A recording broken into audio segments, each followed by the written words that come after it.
Today on the Topping Show, Bud Light finally fires marketing team involved with the Dylan Mulvaney business blunder. Bud Light also offering a $15 rebate on $15 packs of beer. Tim Dillon leaving YouTube for Rumble. Oshkosh might sell their military division. Google Alphabet stock downgraded by 2 analysts. Starbucks adding 3 new blended frozen drinks to their menu. Biden administration is considering the U.S. ban on selling AI chips to China. The world's largest Buc-ee's opens, and Pepsi debuts Pepsi-infused foods. All that and much more on The Topping Show.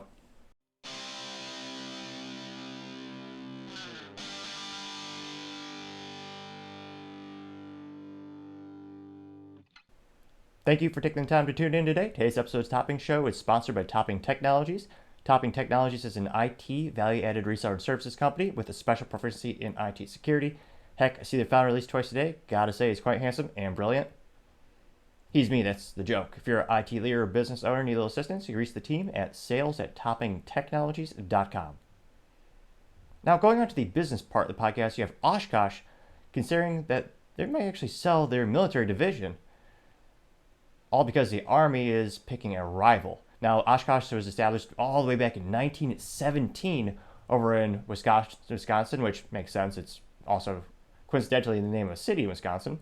Now, it was originally incorporated as Wisconsin Duplex Auto, which, yeah, that sounds a lot less inspiring. Oshkosh, standalone, it sounds a lot cooler. And their first vehicle were heavy-duty service vehicles, 4x4 drive, and they've been making trucks for the government for decades. I mean, they had some trucks that were specifically used by the aircraft transportation divisions in the U.S. military all the way back in 1955. So quite some time ago. Now, in 1976, they actually won their first contract with the U.S. Army for 74 of the M911 heavy-duty equipment transporter.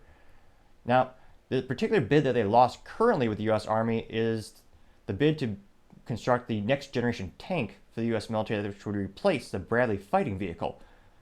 Now, this estimated contract proposal for this new tank is a mere not 4, not 5, not 7, not 10 billion, $45 billion, which is quite a pretty penny, but also makes sense considering how much technology they put into these things, and also they're quite literally quite bulletproof, or as analysts or as the folks who particularly appreciate nuances and they really like the actual details and technicalities, it is called bullet resistant, since obviously you get a certain particular bullet, certain composition, it'll penetrate darn near anything.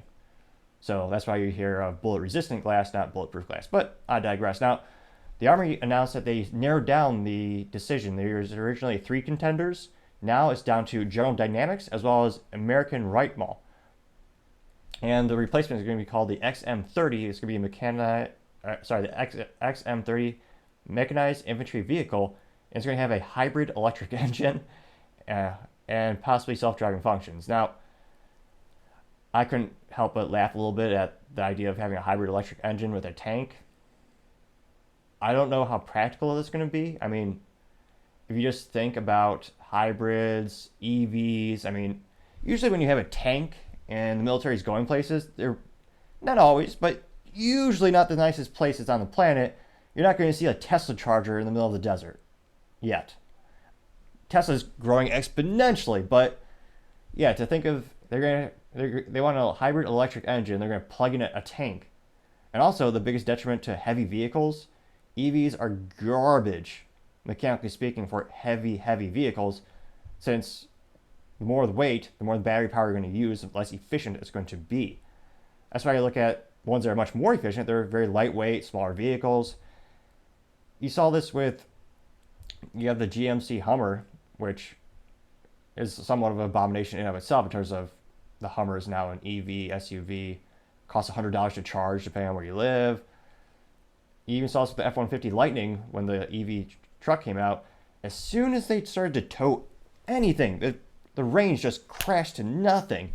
It was a viral moment on the YouTube for quite some time as everyone is getting their hands on those trucks and they actually try to use them as a truck, and it doesn't turn out so well. So that's why I'm overall skeptical about how will it be incorporated into tanks when they weigh quite literally as much as a tank. Now, Oshkosh, they're pretty diverse in their portfolio. They have, obviously, they have commercial grade stuff that anyone or people with lots of money in the private sector can purchase as well. But I don't know if it'd be a prudent business decision to actually sell off your defense unit. Because again, this was a huge contract. Don't get me wrong, $45 billion is a lot of money. But the Department of Defense and the U.S. military is always looking for new vehicles. And once you get those contracts, they're quite lucrative. And of course, they're quite stable for your company. They just keep coming back because you look at some of these legacy aircrafts. I mean, one of the most legendary aircrafts in history, people forget it was made by the Fairchild Company, but you have the A-10 Warthog, which is the more well-known public name of the awesome engineering marvel of having a giant machine gun and building an airplane around the machine gun, which is purely American in terms of the spirit of let's make a gun and then we make an airplane around that gun. And the whole airplane is designed around that gun. Now, that plane has been used for decades. There are still ongoing support contracts that third parties are working with them. And of course, traditionally, it's the first party, the company that makes the plane, that still maintains it. So you have those reoccurring contracts. And Fairchild, a lot of those divisions they've been sold and consolidated throughout the years. But I don't know, to sell a whole division, plus it's also a global economy, especially these days, wars spurring a lot of technological innovations, but Oshkosh can also sell to other entities globally as well. So there's a lot of demand on the allied forces these days, so that might be something to look into.